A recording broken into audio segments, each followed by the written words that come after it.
มีเด็กหน่อยคนหนึ่งมันระวาง6-7 ปีมันหิวเขามันนุ่งทรงเสือขาดพ่อแม่มันตายหมดมันจัดแถวอยู่หลังคุณหมอนักข่าวนี่เห็นแหละเอาข้าวจีให้มันแทนที่มันจะกินมันหิวมันบอกมันไปปะไว้อยู่บนส่วนรวมคนมันว่ามีหลายคนก็จัดแถวยังหิวกว่าล้านอีกอันนั้นมันแม่นมันแม่นว่ามันย้อนเศรษฐกิจตลาดและเหตุให้คนเฮามันแม่นหรือว่าย้อนระบบการศึกษาของพวกเฮาการศึกษาเฮาเฮ็ดศึกษาให้คนนี่ว่าค่านิยมมันบ่ถูกคันว่าเว้าจงฮักภักดีต่อผู้นั้นผู้นี้จงฮักภักดีต่อลัทธินั้นลัทธินี้แม่นการเมืองนักแน่แต่ว่าลัทธิอันนั้นมันแม่นอีสังวะตัวอย่างลัทธิมาร์กเลนินเห็นก็แม่นแนวคิดของท่านมาร์กท่านเลนินเพิ่นสร้างสังคมนิยมอยู่โอโรปพุ่นน่ะศตวรรษที่19อยู่รัสเซียศตวรรษที่20เฮาสร้างสังคมนิยมสร้างอยู่บ้านเฮานี่คนลาวสังคมลาวเป็นหยังจะต้องเอาแนวทางการเมืองของผู้นั้นมาเป็นพื้นฐานให้แนวทางการเมืองของเฮาคันเฮาเฮียนนำหมู่ก็ว่าหลอกแบบว่าเว้าลัทธิมาร์กเลนินเพิ่นว่าถือเป็นสิ่งแตะต่อบ่ได้อันนี้แม่นหยังหมายความว่าเฮาสั่งสอนกันแม่นบ่ที่ว่าเฮ็ดให้เฮาหลงไหลไปในสิ่งที่ว่าอยู่ไสๆพุ่นนะอันที่3ให้เฮาศึกษากันนี่เป็นเฮ็ดให้คนเฮานี่เป็นคนคับแคบอคติเกลียดแค้นให้กันแต่ยามยังน้อยอยู่อนุบาลพุ่นสอนกันว่าต้องสั่งอันนั้นสั่งอันนี้บัดใหญ่ขึ้นมาเฮียนก็เครียดแค้นคนสั่นต่อสู่คนสั่นเบิ่งคนลาวเฮานี่ต่อไปนี่ก็สิมีแต่จอกำปั้นใส่กันติมันบ่เป็นบ่นั่นน่ะคนลาวมันนิสัยใจคออ่อนโยนออบเอื้ออารีแต่ใดมานี่เขาเห็นเบิ่งหูเขาแต้มเกี่ยวกับเผ่าชนต่างๆอยู่ในโลกคนลาวมันฮอดคนเวียดเนี่ยอยู่กะตาแลนบ่ฮอดคนจีนจกกันนั่นพุดจกคนลาวมันฟ้อนมันยิ้มบัดตอนหน้านี่เฮาสิสั่งสอนกันเป็นคนเขียดแขกคับแขกนั่นน่ะบ่รู้อันนั้นเลยอันนี้จะให้เบิ่งแล้วเบิ่งบทเรียนการศึกษาของประเทศอื่นนี่นะเฮาก็ไปนำหลายคนแล้วก็ไปย่ามโรงเรียนเขาตัวนึงอยู่นิวซีแลนด์จักชื่อมันอีสังแหละคือว่าโบรแกนเฮิร์ดนี่แหละบ่แม่นนั่นดอกแต่ว่ามันชื่อคือนั่นน่ะไปเห็นบักกินข้าวบักนอนบักอ่านหนังสือบักไปเรียนแต้มในครู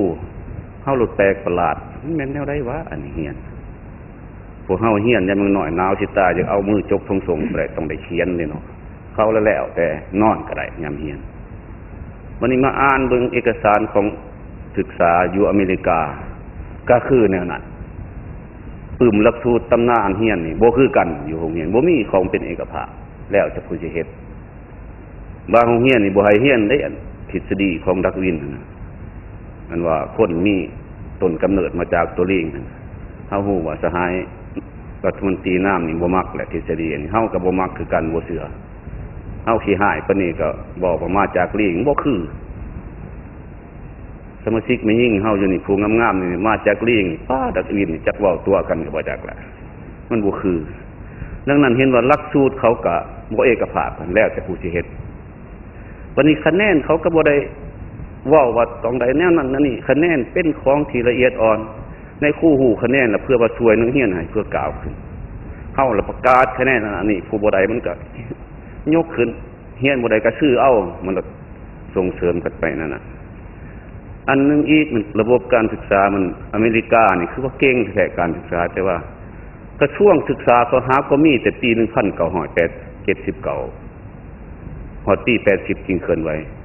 แต่ตามหูคือว่าคันว่าพรรคตัวสร้างมันขึ้นมามันสิรูปร่างอีกกระทรวงอันนี้ยังเถียงกันแต่ว่าในเวลาเดียวกันนั้นการศึกษาของอเมริกาเป็นยังมันไปนักปราชญ์หลายก็อยู่หั่นนักฟ้อนนักแสดงสุปฏิอยู่หั่นหมดมันแม่นอะไรวะอันนี้จริงมาเบิ่งพวกเฮานี่การศึกษาเฮานี่สิคุ้มกันนั่นนี่บ่อีหยังก็คุ้มต้องเฮ็ดนั่นนี่แทนที่เฮาจะส่งเสริมว่าให้ในครูเขาเขียนตำราเขียนนั่นสอนกันโรงเรียนนั่นเขาสิเฮ็ดหยังก็ให้เขาเฮ็ดมีแต่ว่าเฮ็ดในบ่สอนสิ่งที่ว่ากฎหมายเกิดห้ามฆ่าพันลันแทงกันนั่นแหละให้เขาเสริมขยายมัดสติปัญญาเพื่อสอนให้คนมัน มันจิตใจมันกว้างขวางมันมีหัวคิดประดิษฐ์สร้างเป็นของตนเองเป็นของจริงย่ำนั้นจริงสิพัฒนาบุคคลเน้นใช่ป่ะต้องหามอันนั้นนี่ต้องซ้อนเนี่ยนั่นซ้อนนั่นนี่แต่น้อยเพิ่นมันซ้อนเขียดสั่งอันนั้นใหญ่มากต่อสู่ต้นสันอันนั้นนี่มันบ่ได้นั่นคนถ้ามันต้องเอื้อโปอาลีบ่เฮานี่ปรากฏว่าซ้อนกันคือว่าตัวเองนี่เก่งแล้วก็ชนะเบิ่งทฤษฎีอื่นพวกอื่นนี่ปฏิการหมดมันบ่ได้นั่นน่ะเฮาก็ต้องเฮียนนำหมู่เว้ยที่ว่าอเมริกาเป็นจักรพรรดิก็แม่นนะโมยองมันต้องเป็นจักรพรรดิตัวมันเก่งได้เส้นเฮาก็อยากพัฒนาก็ต้องเฮียนนำมันได้บ่อีสังมันดีมันของหมู่ย่อมหำย่อมเฮียนมันกว้างปัวอาลีเอานะอันนี้เฮาสอนกันแล้วคับแคบขนูมีความเห็นต่างตัวเองแล้วคือกันเป็นอะไรบุว้าวว่าเพื่อนสหายแต่ทางหลังกันจักไปอะไรบุอันนั้นมันก็บ่เป็นบางเทื่อหมู่เว้าความต่างบ่ทันคนกว่าซั่นผิดหูนึงแล้วก็บ่ถูกแหละมันบ่ได้ไดนั่นน่ะมันต้องได้คนได้ขวาหมู่เว้าเข้าใจบ่มันก็มีอันดีอันน่ะคนเฮามันต้องมีหลายความคิดให้มันจึงสิพัฒนาได้เข้าปัญหาเลยซะท่านดร.คำเผยเมื่อเป็นนั่นเห็นว่าเฮาเห็นว่าขึ้นห้อนห่วมใส่การศึกษานี่เฮาเห็นดีว่าควรเพิ่ม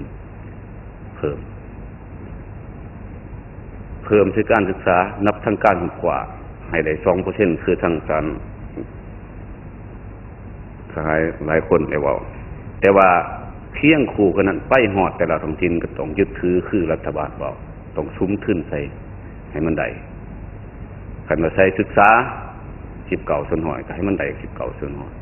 นอกจากนั้นบ่ควรเบิ่งแต่เรื่องเนื้อเรื่องเงินเรื่องหยังต้องเบิ่งเรื่องหำเรื่องเฮียนเรื่องการคุ้มครองกันนั่นนี่เพื่อให้คนมันสนใจน้ำหำน้ำเฮียน